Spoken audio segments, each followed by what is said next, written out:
Hello students. अभी तक हम इलेक्ट्रिक फील्ड में क्या क्या पढ़ चुके हैं। हमने लास्ट टाइम पढ़ा था electric field due to linear charge distribution. अब हम पढ़ते हैं due to surface charge distribution. For example एक डिस्क दिया हुआ है रेडियस आर का, इसका चार्ज डेंसिटी है मान लो सिग्मा, इसका रेडियस है आर, इसके एक्सिस पे कोई पॉइंट है एक्स डिस्टेंस पे, हमें यहाँ पे इलेक्ट्रिक फील्ड फाइंड करना है। अब देखो हम इसमें एलिमेंट क्या लेंगे। डिस्क में, डिस्क मतलब एरिया, एरिया से छोटी चीज़ क्या होती है, एरिया से छोटी चीज़ क्या होती है, लेंथ। तो इसमें हम लेंथ वाला एलिमेंट लेते हैं। तो हम डिस्क में क्या चीज़ लेते हैं एलिमेंट, एक रिंग एलिमेंट लेते हैं। मान लो स्मॉलर रेडियस का एक रिंग बना लिया, कितनी थिकनेस का, ये डी आर थिकनेस का एक रिंग हो गई। तो सबसे पहले इस रिंग का एरिया कितना हो गया, रिंग का एरिया कितना होगा, कैसे बताया था, ये लेंथ कितनी होगी 2πr इंटू थिकनेस कितना है dr, तो ये इसका एरिया हो गया। इस पे चार्ज कितना होगा, सिग्मा इंटू 2πr dr। अगर तुम्हें सिग्मा ना दिया होता तो हम कैसे करते, सिग्मा क्या लिखते कि भाई पाई आर स्क्वायर एरिया पे कितना चार्ज है क्यू, यूनिट पे q by pi r square, इतने पे कितना हो गया q by pi r square into 2πr dr। ये हो गया इस रिंग पे चार्ज। इस रिंग के लिए कौन सा पॉइंट है, उसके एक्सिस पे पॉइंट है एक्स डिस्टेंस पे। हमने इसका क्या फॉर्मूला पढ़ा था, k q x upon are square, इस रिंग का कितना रेडियस है small r, plus x square की पावर 3/2। और रिंग की वजह से फील्ड किस तरफ आता है, अलोंग द एक्सिस। तो ये जो सारे रिंग्स बनेंगे, सब रिंग्स की वजह से फील्ड इसी डायरेक्शन में आएगा। तो नेट फील्ड कितना हो गया, अगर सारे के सारे वेक्टर सेम डायरेक्शन में तो सीधा ही ऐड कर दो, ठीक है, इसको सीधा ही हमें इंटीग्रेट करना है सीधा। तो नेट ई रिजल्टेंट कितना हो गया, डी क्यू का वैल्यू फिल करने लगा हूँ, के डी क्यू कितना हो गया sigma into 2πr dr into x upon are square plus x square की पावर 3/2। इसमें से x कांस्टेंट है, ठीक है, ये x ध्यान रखना, x कांस्टेंट है, स्मॉलर वेरिएबल है, x तो सेंटर से डिस्टेंस है, वो तो फिक्स्ड है।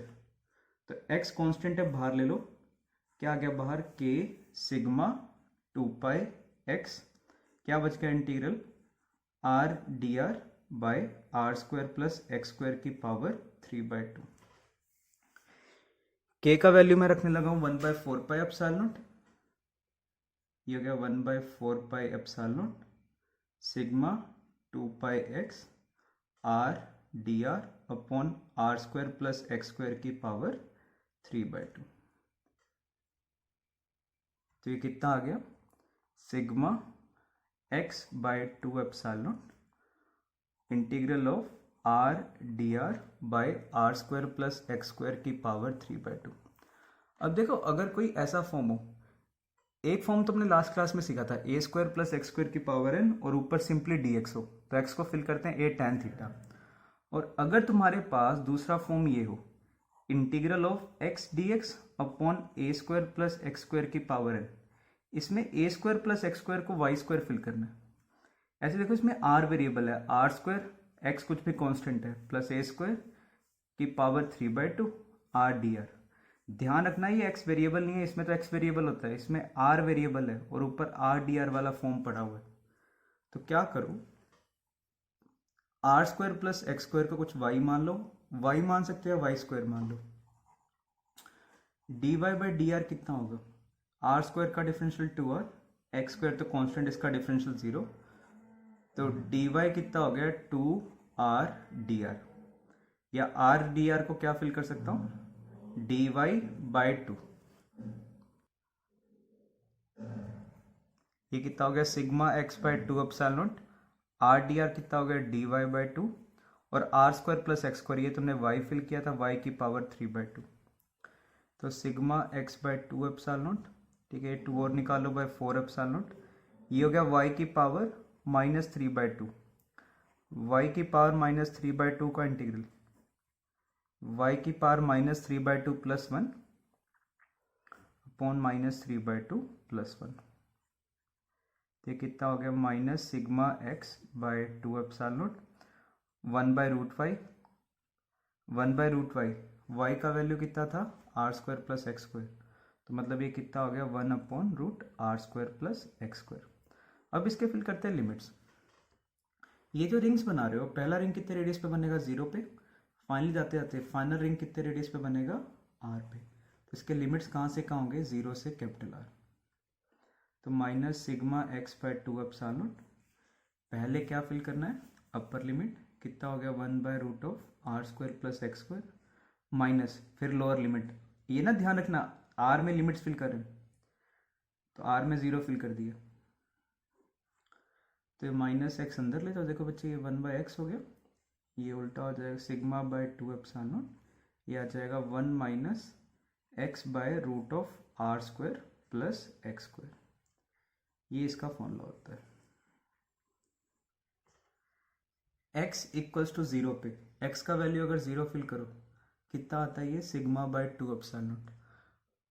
क्या x इज इक्वल टू 0 पे कितना होता है सिग्मा बाय 2 एप्सिलॉन नॉट। वैसे अगर कोई सोचो, अगर इसके सेंटर पे जाओ x 0 तो मतलब ये हो गया ना, रिंग्स के इस रिंग के सेंटर पे 0, अगली रिंग के सेंटर पे 0, अगली रिंग के सेंटर पे 0, तो रिंग के सेंटर पे तो 0 होता है, इसके सेंटर पे 0 क्यों नहीं आ रहा।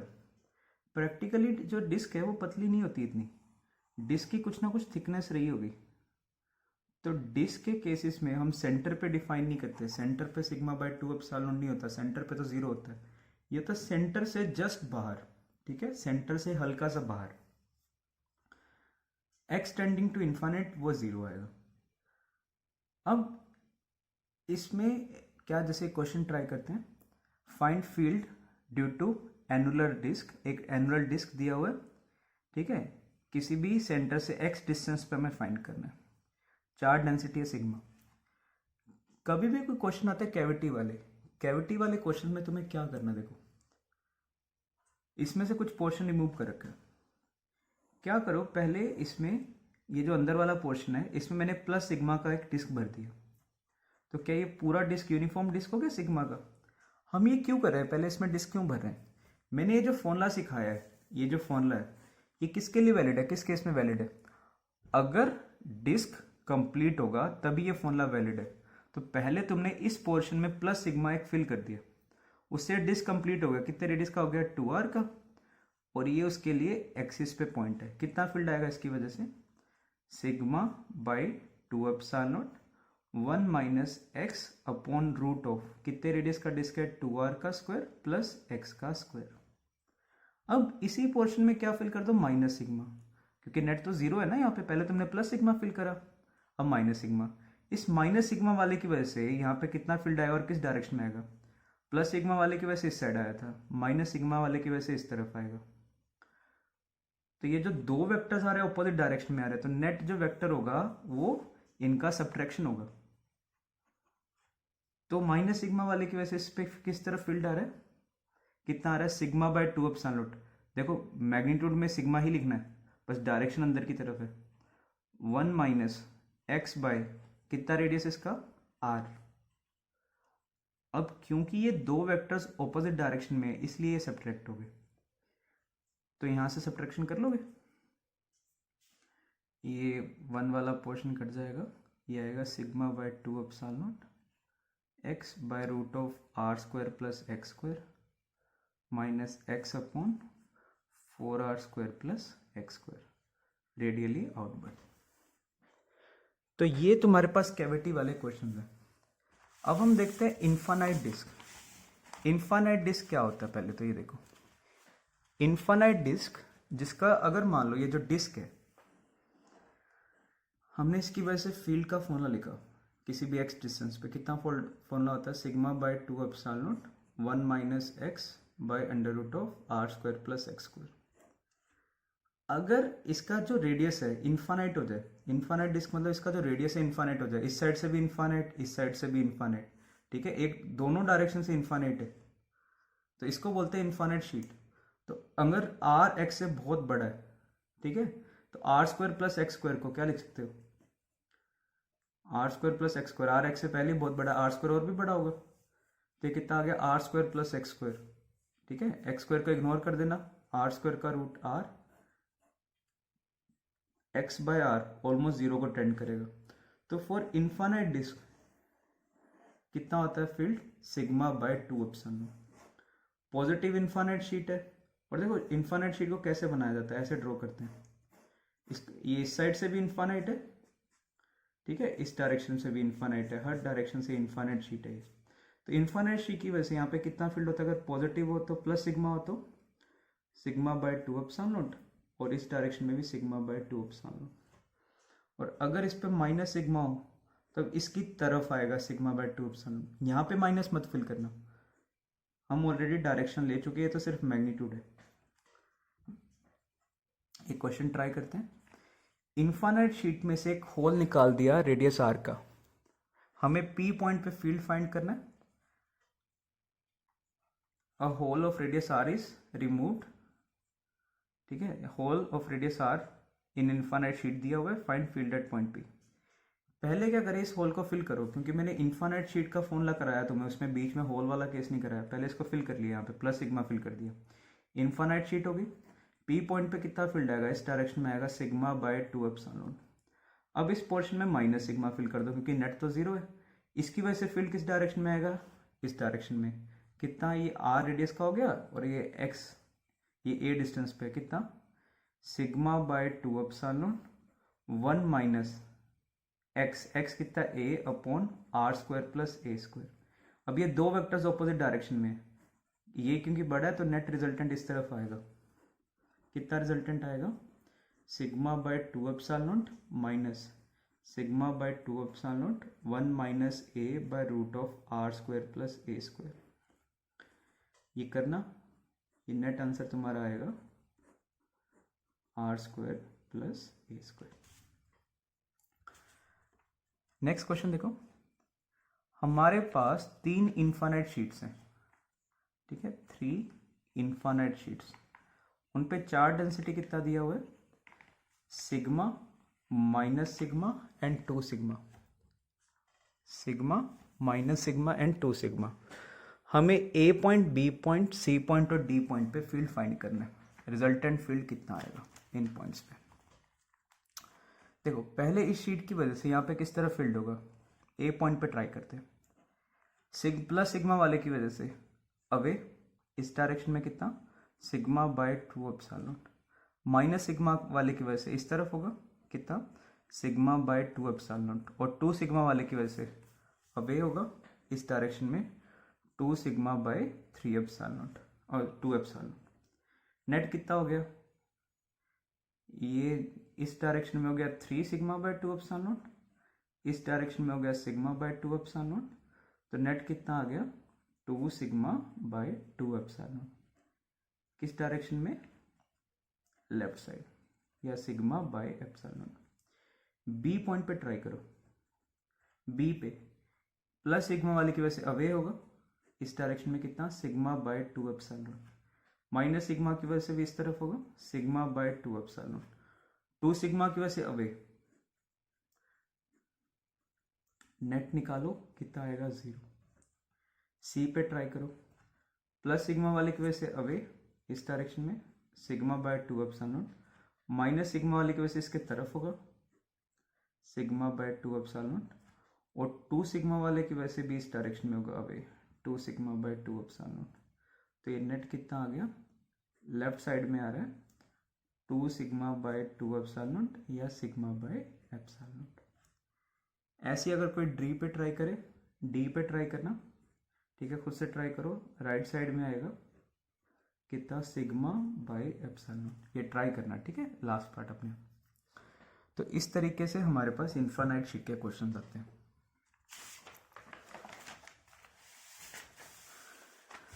अब next is electric field due to shell. एक शेल की वजह से इलेक्ट्रिक फील्ड, शेल की वजह से जो हमें इलेक्ट्रिक फील्ड फाइंड करना है, एक शेल थ्योरम होता है। एक तो तरीका रिंग्स बना के इंटीग्रेट करके करो, बट डायरेक्टली याद रखो शेल थ्योरम होता है। शेल थ्योरम क्या कहता है, अगर जैसे मान लो तुम्हें किसी पॉइंट पे फील्ड फाइंड करना है, शेल के अराउंड एक शेल और बनाओ, वैसे जिस भी पॉइंट पे फाइंड करना ना, शेल के सेंटर से उस रेडियस का एक शेल फॉर्म कर लो, तो कितना यहाँ पे फील्ड आएगा, electric field at point P कितना होगा, के। कितना चार्ज इस शेल के अंदर इंक्लोज हो रहा है, ये क्यू चार्ज आ रहा है पूरा पूरा शेल का, क्यू बाय सेंटर से डिस्टेंस का स्क्वायर। ऐसे मान लो इंटरनल पॉइंट पे निकालना है। शेल का मतलब होता है खाली, ठीक है, जैसे प्लास्टिक की बॉल अंदर से खाली होती है, सिर्फ सरफेस पे प्लास्टिक होता है। तो इंटरनल पॉइंट पे अगर फाइंड करना है, शेल थ्योरम में कहते हैं एक शेल फॉर्म करो ऐसे। इस शेल के अंदर कितना चार्ज इंक्लोज हो गया, शेल में तो चार्ज सिर्फ सरफेस पे था, अंदर से तो सारा खाली था, तो चार्ज इंक्लोज कितना आ गया, 0।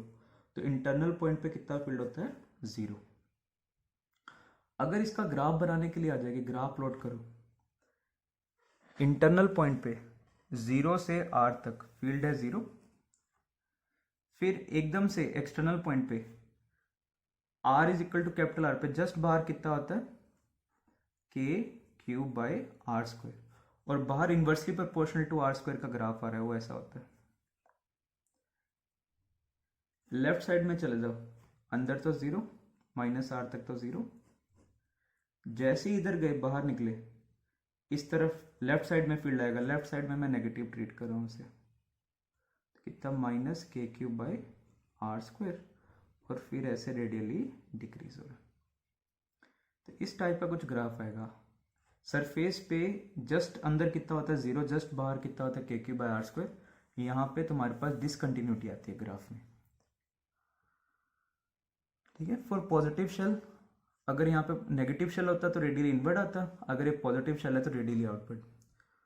हम शेल को एक पॉइंट भी कंसीडर कर सकते हैं, पॉइंट चार्ज भी कंसीडर कर सकते हैं, ठीक है, for external point placed at the centre. देखो, अगर हमारे पास एक्सटर्नल पॉइंट के लिए फॉर्मूला आया, अगर शेल के लिए चार्ज अगर सेंटर पे मान लो एक पॉइंट चार्ज पड़ा होता, उसकी वजह से यहाँ पे कितना फील्ड आना था, के क्यूब बाय आर स्क्वायर ही आता ना। तो हम शेल को एक पॉइंट चार्ज अज्यूम कर सकते हैं, कहाँ पे पड़ा हुआ है, सेंटर पे। मैंने कल बताया था रोड को कंसीडर नहीं करना कि सेंटर ऑफ मास पे पड़ा है, या तुम मान लो डिस्क को कंसीडर कर लो या किसी और बॉडी को नहीं, सिर्फ हम किसको ट्रीट करेंगे, या तो शेल को या स्फीयर को। शेल या स्फीयर के अलावा कोई भी पॉइंट को ट्रीट नहीं कर सकते, और वो भी कब, एक्सटर्नल पॉइंट। इंटरनल पे अगर तुमने ट्रीट कर लिया, इंटरनल पे कुछ आ जाएगा, जबकि शेल की वजह से इंटरनल पॉइंट पे कितना फील्ड है, 0। तो इंटरनल पे भी उसको पॉइंट चार्ज कंसीडर नहीं कर सकते, ओनली किसके लिए कर सकते हैं, ओनली फॉर एक्सटर्नल पॉइंट। जैसे फाइंड इलेक्ट्रोस्टैटिक फोर्स, एक रिंग दिया हुआ, एक स्फीयर दिया हुआ है, हमें इनमें फोर्स फाइंड करना। अब ये बताओ, क्या मैं रिंग को एक पॉइंट चार्ज कंसीडर कर सकता हूँ सेंटर पे पड़ा हुआ, नहीं, जबकि स्फीयर को तो कर सकते हो ना, क्योंकि रिंग इसके एक्सटर्नल पॉइंट पे पड़ा हुआ है।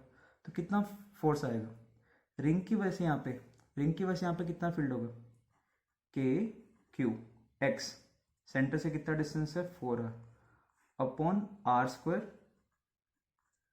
प्लस एक्स स्क्वायर की पावर 3/2 इंटू इसके चार्ज, ये तो आ गया फील्ड, इंटू इसके चार्ज से मल्टीप्लाई कर दो। देखो वैसे भी सोचो, शेल की वजह से यहाँ पे जो फोर्स आता है रिंग पे, इस पॉइंट पे किस तरफ फोर्स आता है, इस डायरेक्शन में आता है ना फोर्स, ऐसे हम बोलूँ इस पॉइंट पे। तो अगर यहाँ पे पॉइंट चार्ज पड़ा होता तब भी इतना ही फोर्स आना था, तब भी इस पे रिंग पे इतना ही फोर्स आता। तो हम स्फीयर को एक पॉइंट चार्ज ट्रीट कर सकते हैं, कहाँ पे पड़ा हुआ, सेंटर पे। एक एग्जांपल और देखो, जैसे एक स्फीयर है, एक रोड है, मैं बोलूँ स्फीयर और रोड में फोर्स बताओ, इसका लेंथ है l और ये इसके सेंटर से डिस्टेंस पे रेडियस है r। क्या हम इस रोड को पॉइंट चार्ज कंसीडर कर सकते हैं सेंटर पे, आंसर इज नो। बट इस स्फीयर को कर सकते हैं क्योंकि एक्सटर्नल पे पड़ा हुआ है, एक्सटर्नल पॉइंट पे पड़ा हुआ है हमारा। तो कैसे करें, एक पॉइंट चार्ज अज्यूम कर लिया, कितना फोर्स आएगा, रोड की वजह से याद है इस पॉइंट पे कितना फील्ड होता है, के क्यू। मैंने बताया था एक इस पॉइंट से डिस्टेंस, एक इस एंड से डिस्टेंस, इस एंड से डिस्टेंस है ए, दूसरे से है l प्लस ए, ये तो आ गया फील्ड, इंटू इसके चार्ज से मल्टीप्लाई कर दिया। तो इस तरीके से हम फोर्स कैलकुलेट कर सकते हैं। और शेल या स्फीयर को एक पॉइंट चार्ज ट्रीट कर सकते हो only for external point, internal के लिए भी नहीं करना। नेक्स्ट इज, दो शेल दिए हुए हैं, एक का चार्ज है क्यू, दूसरे का चार्ज है माइनस क्यू, ये 3 पॉइंट्स हैं, इन तीनों पे हमें फील्ड फाइंड करना है, कितना होगा। 1 पे ट्राई करते हैं। क्यू के लिए एक्सटर्नल पॉइंट है तो रेडियली आउटवर्ड कितना, k q by r one का स्क्वायर। -2q के लिए एक्सटर्नल है बट सेंटर की तरफ आएगा, कितना, के 2q बाई आर वन का स्क्वायर। तो नेट फील्ड किस तरफ हो गया, अंदर की तरफ। तो इलेक्ट्रिक फील्ड एट 1 अंदर की तरफ आ रहा है, कितना आ रहा है इलेक्ट्रिक फील्ड एट 1, ठीक है, कितना आ रहा है, ये दोनों ऑपोजिट डायरेक्शन में सब्ट्रैक्ट हो जाएंगे, k q by r one square. किस डायरेक्शन में, रेडियली इनवर्ड। 2 पॉइंट पे ट्राई करो।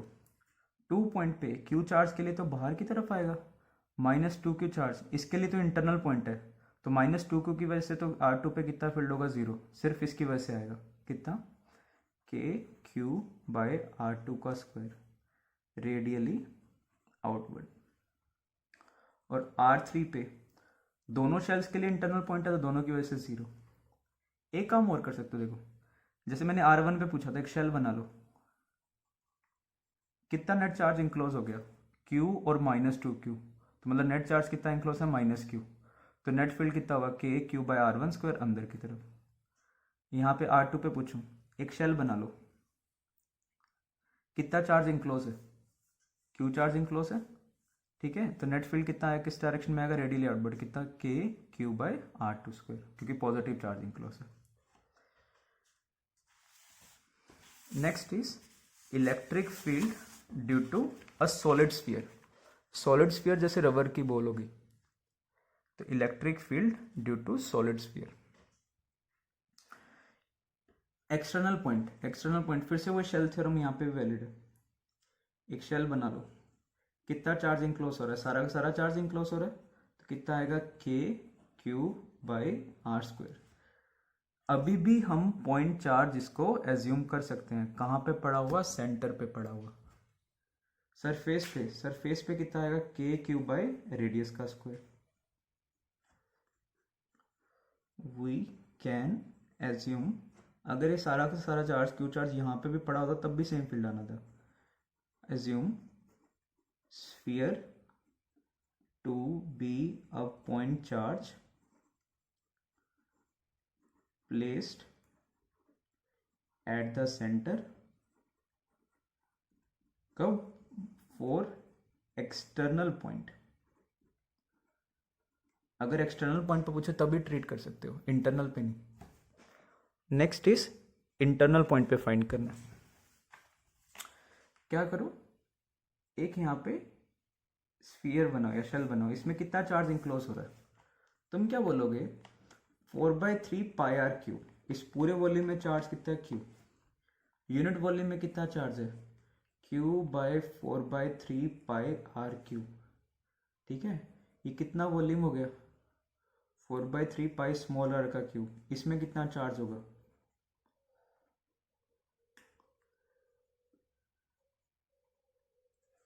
कितना आ गया ये, q r Q by r cube, तो कितना फील्ड होगा, के क्यू इंक्लोज, कितना क्यू इंक्लोज है, q r Q by r Q upon centre से डिस्टेंस का स्क्वायर। तो ये देखो कितना आ गया, k q r by r cube. देखो कैसे भी कर सकते हो इसको, एक करने का एक और मेथड भी है। एक ये स्फीयर बना लो, अंदर वाला स्फीयर, अंदर वाले स्फीयर के लिए कौन सा पॉइंट हो गया, सरफेस वाला। एक स्फीयर के सरफेस पे कितना फील्ड होता है, के क्यू बाई उसके रेडियस का स्क्वायर। तो के कितना चार्ज है स्फीयर का, ये चार्ज हो गया ये वाला, अपॉन इसका रेडियस, कितना रेडियस है, स्मॉल आर का स्क्वायर। ये जो बाहर वाले हैं, ये बाहर वाले मान लो इसको शेल्स बनाते जाओ, क्योंकि मैंने बताया था स्फीयर्स में हम क्या एलिमेंट्स बनाते हैं, शेल। ये बाहर वाले शेल्स के लिए, सारे शेल्स के लिए इंटरनल पॉइंट हो गया, तो इन सब शेल्स के लिए इस पॉइंट पे फील्ड कितना आएगा, 0। तो सिर्फ इसी पोर्शन की वजह से आता है यहाँ पे फील्ड, ये वाले पोर्शन की वजह से, बाहर वाले पोर्शन की वजह से कितना फील्ड होता है, 0। तो अब हम इसका ग्राफ बनाते हैं। Internal point r is equal to 0 के लिए कितना फील्ड है, 0। इंटरनल पॉइंट पे E is directly proportional to R। R is equal to R पे, R is equal to capital R पे कितना वैल्यू आ रहा है, के क्यू बाई आर स्क्वायर। और इस फॉर्मूला के लिए भी R is equal to capital R पे कितना वैल्यू आ रहा है, के क्यू बाई आर स्क्वायर। और ये कैसा होगा, ठीक है, इस टाइप का कुछ, inversely proportional to are square. यहाँ पे कोई भी डिसकंटिन्यूटी नहीं आ रही, इस ग्राफ को बोलते हैं नॉन डिफरेंशिएबल, क्योंकि यहाँ पे स्लोप नहीं है, कोई टेंजेंट नहीं है, बट इट कंटिन्यूस है। आर से जस्ट पहले और आर के जस्ट बाद ऑलमोस्ट सेम वैल्यू है, तो इसको बोलते हैं कंटिन्यूस ग्राफ। यहाँ पे कोई डिसकंटिन्यूटी नहीं है। सरफेस पे कितना है, के क्यू बाई आर स्क्वायर, उससे पहले भी डिक्रीज करता है, उसके बाद भी डिक्रीज करता है।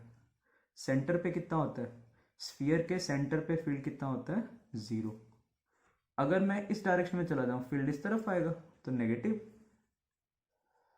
माइनस आर, कितना हो गया, माइनस के क्यूब बाई आर स्क्वायर, ये डायरेक्शन ऑपोजिट है, फिर ये inversely proportional to are square. तो स्फीयर के सेंटर पे कितना फील्ड होता है, 0, बाकी इंटरनल पॉइंट पे directly proportional to R, external point पे इन्वर्सली प्रोपोर्शनल टू आर का स्क्वायर।